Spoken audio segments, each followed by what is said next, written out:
अरे साला कुत्ता तोरा शर्म नहीं आई बोट के पेटी ता चोरा था पुलिस वाला आते छोही आप तोरा मारे आते छोही नहीं पुलिस वाला पहुंच के समझ में इस मारी। हाँ सर मामला क्या है रे?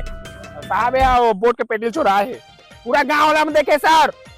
साला पूरा भरे गांव के बीच में होता है बोट चोरी कर सकते तू साला बोट छोड़ गद्दी छोड़ चल साला भीतर चल। ए तू कौन है इसे? मैं उम्मीदवार मैं जीतने वाला रहे हाँ मोर पूरा भरोसा है भाई 25-30 लाख खर्चा करे हाँ। अच्छा ले वाले बतावा बोट चोरी कहाँ में ले सॉरी पेटी कहाँ में ले चोरी हुआ चला दर्ज करावा चला चलो जल्दी बतावा मैं नोट करा बतावा। लिखा साहब हमारे घर ले चोरी हुए है भाई।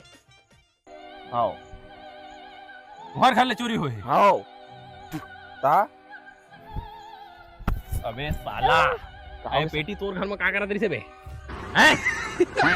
सही बात सर हमारे क्या करा तरी से। अच्छा साला मोला डोरेमोन समझेस रे नादान बना दस रे बीटीएस फैन है करता है साला का मारा तुरना फट के हाथ में साला कुत्ता साहब वो आते वो बोटी बोट है तो लदर पता चल जाएगा कि मौके हमारे घर में दिन अच्छा अभी तो चल तो थाना साला तो ना बता दे चल ए तब तो साला का वही दे चल ए डोकी अरे कपड़ा उड़ा चीर के घूम कूद दे पुलिस वाला फंसावा रे ए साला ओनी हो ओनी ओती देख वीडियो बना थे मैं जानबूझ के पूरा सबूत के साथ में काम कर दे साला 5-6 के ठोके तो नंबर चल चल चल सूरज साहब एक पौवा गुड़ा खुदा एक पौवा छोड़ साला अभी पीरी मार के साला फटो तो चल चल सीधा रैंक चले अरे